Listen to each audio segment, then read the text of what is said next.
Hello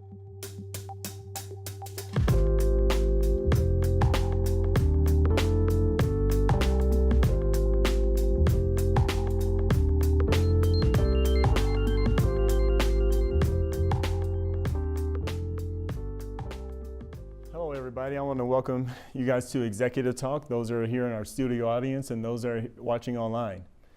Today marks the day that we're starting a new series called Success Unspoken. The reason why we're doing this particular series and actually talking about success is because this is the time of the year when success is always running through your mind. You come through the holiday break, you have Thanksgiving, you enjoy yourself, you enjoy the friends and family, and then the next week you're back into December. Then all of a sudden, the first thing that you're thinking about is, where did this year go? That's probably one of your first thoughts. The second thoughts that come across your mind is, man, did I do well this year? Was I very successful this year? Man, I don't think I did enough.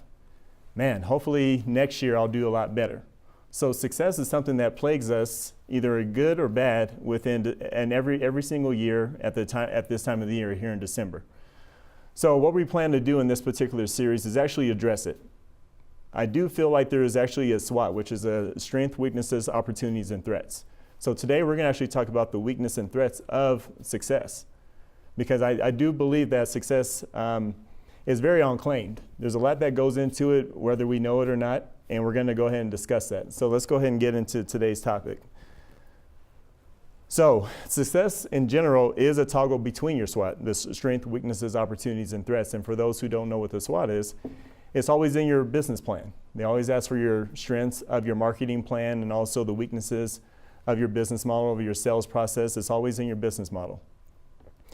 But very rarely do we look at the actual definition of success. So let's go ahead and look at it today. So success is the accomplishment of the aim or purpose. Another definition that I looked up was the attainment of popularity or profit.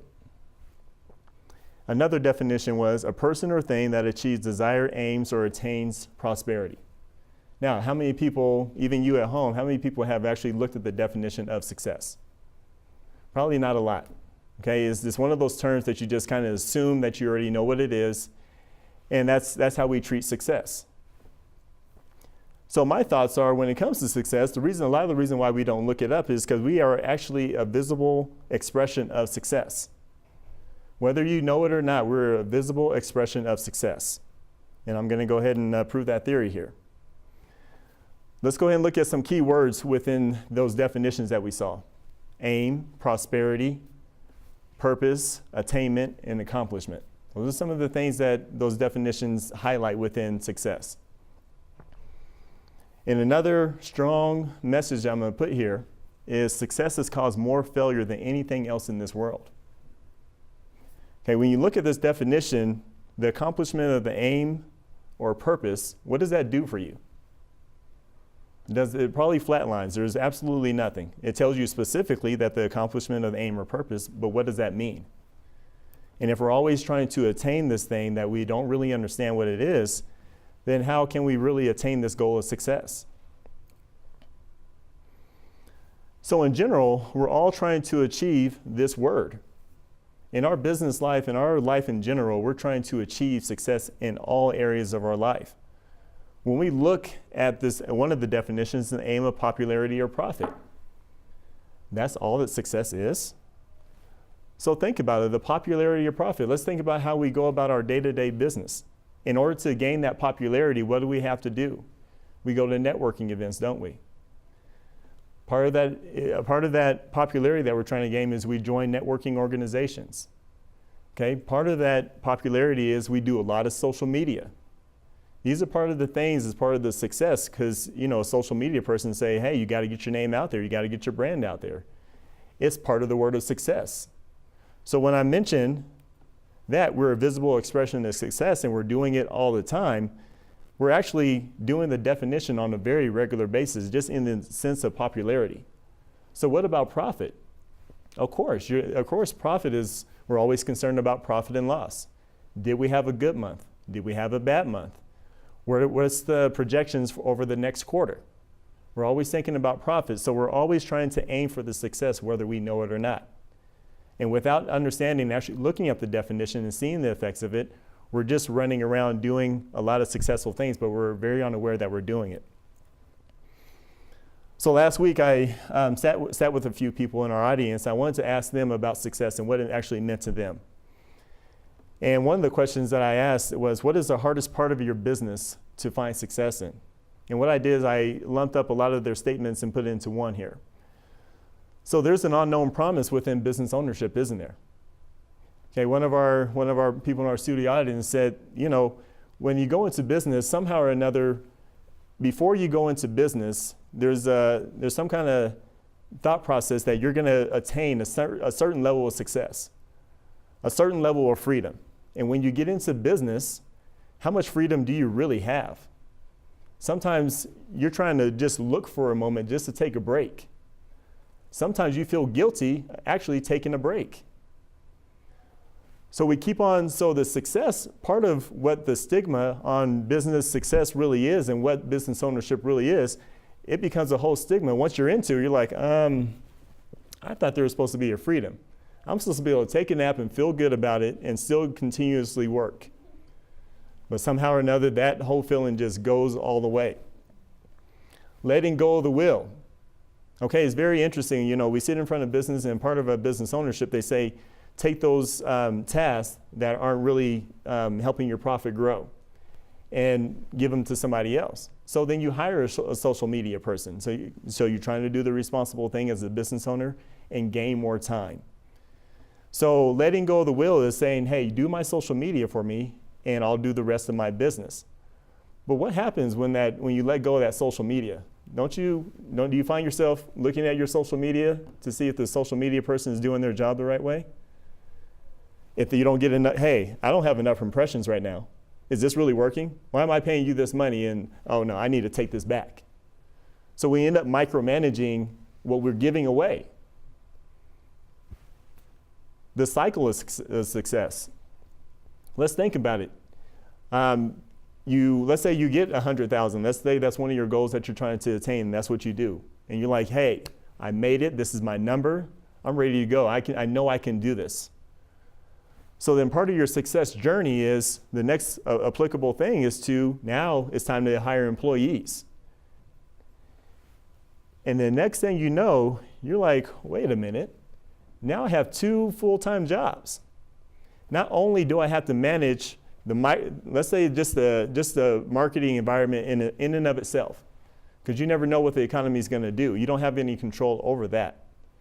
So then you're also trying to control your level of success that you need for your finances, because within that 100,000 doing it yourself, you've created a lifestyle for yourself. Now that you have employees, now that lifestyle has changed because now you have to make sure everybody else is happy. Okay, and part of making sure everybody else is happy is their time off, making sure that they feel represented within the company, making sure your message is staying clear. So that even becomes a consistent full-time job within this business ownership, within this successful arena that we've come to know. Business ownership can be extremely intimidating. Okay, you never really know how much fear you have until you open your own business. Because as soon as you start opening your own business, you're faced with a lot of realities that you didn't know. The thing about confidence is somebody in business ownership, somebody always catches you on the wrong day, don't they? They ask that wrong question. So why would you do that? Should you be doing that right now, especially in December? No.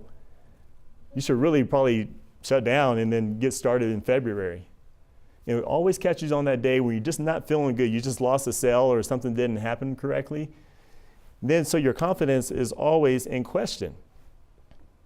So what about time management? Time management is always a revolving door. Because as soon as you feel like you have it figured out, next thing you know, now you have a big project. Now you're back scrambling to get things done. Some client wants something done right now. Then your freedom and everything else just goes to pot. Delegating tasks that control, realizing that you need help. So internally as business owners, you actually know that you need help, but something happens to a business owner's mind when they say, you know what, nobody can really do it like I can do it. I'll just do it. Okay, so we start taking that control all over again. So what does the definition of success not cover? What does it not cover? It doesn't tell you about the time, patience, and when success really is going to happen, does it? It just says the aim of the purpose or goal. Does it tell you about the mindset that you really need to have as far as success is concerned? You know, as business owners, we find ourselves reading books like Bill Gates, Steve Jobs, Kobe Bryant, whoever your person that you see as a highly successful person. Part of it, you want to read their biography and you kind of want to get to know them further. But then a deeper part of that is you want to see what their mindset is. What is their mindset on a daily basis that got them to that level of success, if that's what you're trying to attain? The ups and downs. In general, as business owners, what we're trying to do is we're actually trying to, because you never question success when you're up. Success is always a fun thing. You're like, hey, I'm doing the right thing. This is all good. But as soon as you have the down moments, you question everything that you're doing. You question your own sanity at times, right? That's what success does to you. And half the time you find yourself working more to stay up so you don't have to feel that what happens when you're down. So part of success is tricky in that is that if you constantly are in this down phase, you'll find yourself constantly working to stay in the up phase, which is not really what you want to do with success. Is it the right thing?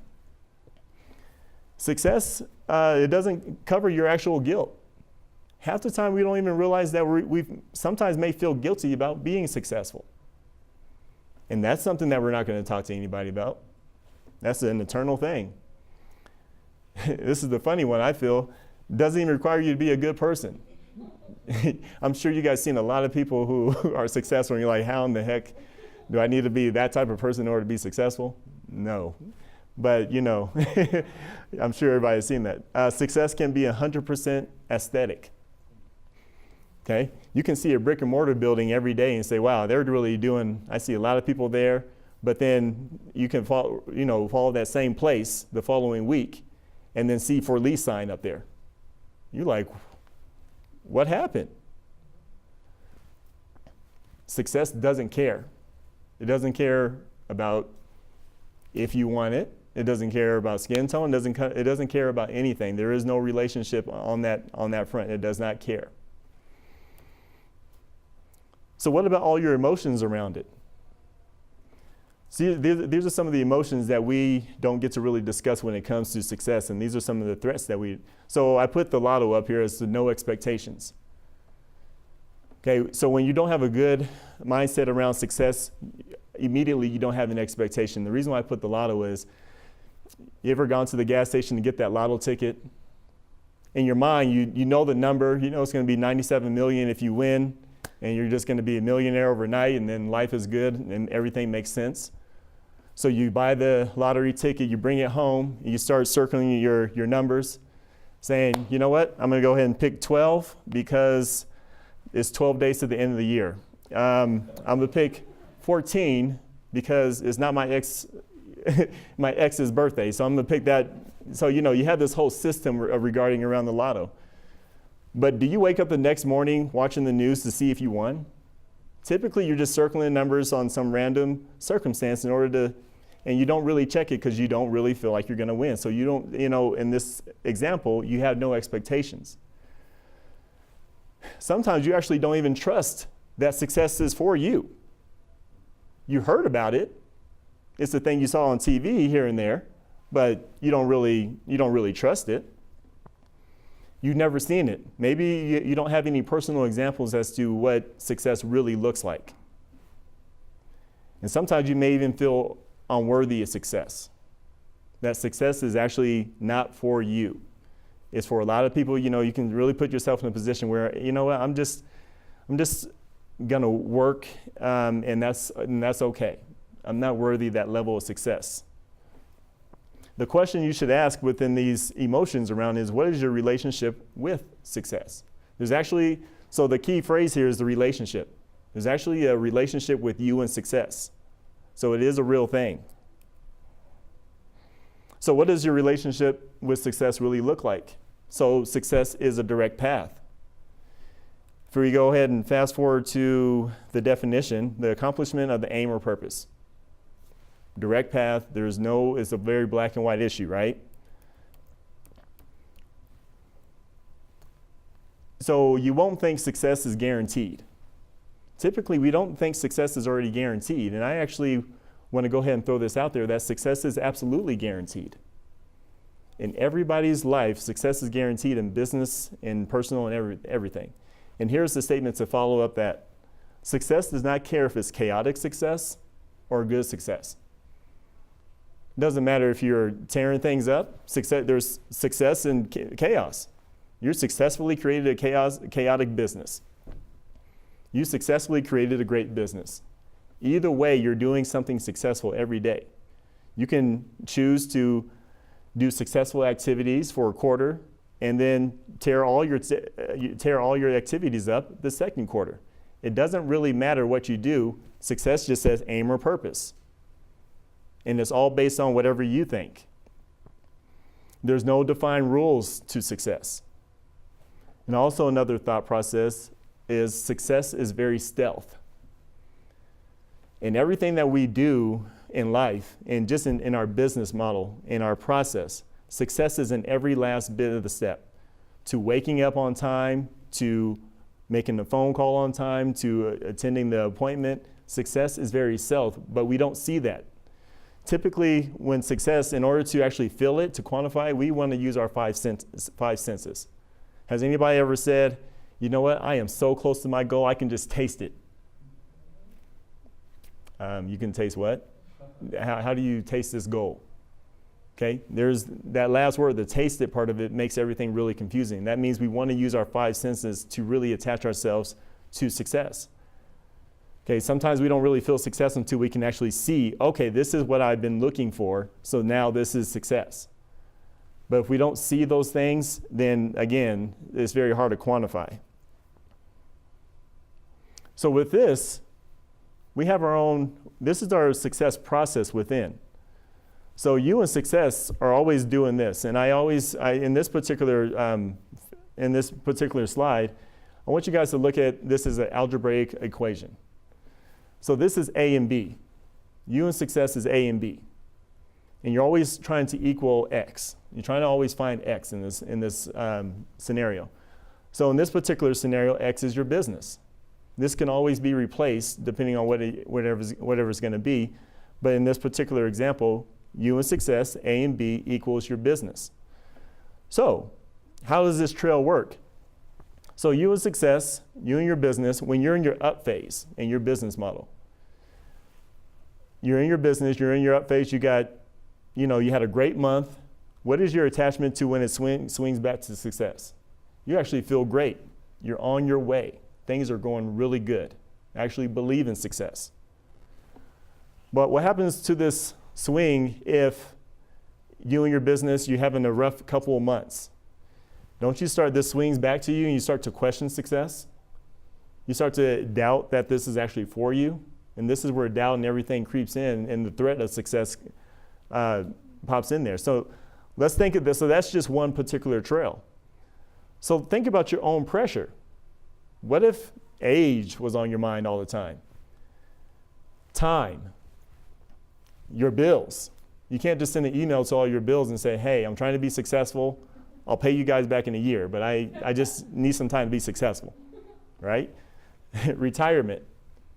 If there's a particular retirement age or a thing that you visualized, you're putting your own pressure. So when you have a bad month, not only do you have a bad month, your own pressures kick in and affect your relationship with success, which has you making some pretty interesting decisions at this particular time when your own pressure gets in the middle of it. So what about success sacrifices?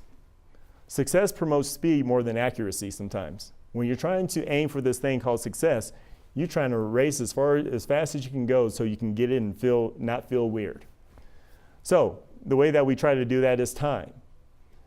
If we spend 2 years, let's say we spend 2 years working 80 hours a week, and that's because typically business owners will say, I'll do whatever it takes to be successful. And part of doing whatever it takes is I'll work sun up to sundown. So what we're teaching success to do in our own business is that 80 hours will equal the success. So let's say we do, with this equation here, we get that $100,000 mark or well beyond. what you told yourself is that in order to reach this level of success consistently, I need to work 80 hours. So success has already been trained. So when you try to pull back and try to hire, you're like, whoa, this is actually pretty weird. Next thing you know, you may not hit that number. You may not know how to hit that number within 40 hours. So what about your business model? How does it affect your business model? So when there's, when there's holes in the business model, you won't actually know what's happening because of this speed. You're pressing so hard to reach this level of success that you forget the holes in your business model. And the thing about it is, as soon as things start to slow down, those holes actually start to widen. You actually start to see the levels of holes that are in your business model that aren't quite working because of the speed. And next thing you know, you're scrambling to cover up the holes and trying to bandage everything up to build your business. Here's another threat, is the clash. I call it the clash. And the clash is between your mind and your mouth.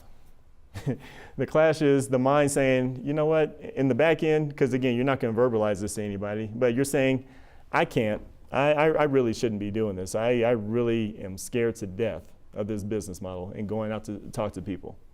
And your mouth, and you're talking face to face with people, they're like, hey, I can't wait to do this. I am totally excited. Man, there's no place like today. I'm ready right now. I'm on my way. So what that means is that there's that clash. Unfortunately, success has to be convinced sometimes. You have to convince yourself that, again, if you're going through your own relationship with it, you have to convince yourself that success is for you. And that's what that clash looks like. So what we're going to do here is we want to turn our attention to, and what we do here at Executive Talk is what we have is called a business highlight segment, where we want to look at various business models and business owners within the different marketplace. And today we're going to highlight Scott Danford with Welcome Mat Services. Let's go and welcome to this mic. How you doing, Scott? I'm doing well. Thanks for having me, Maurice. Yeah, thanks for being here.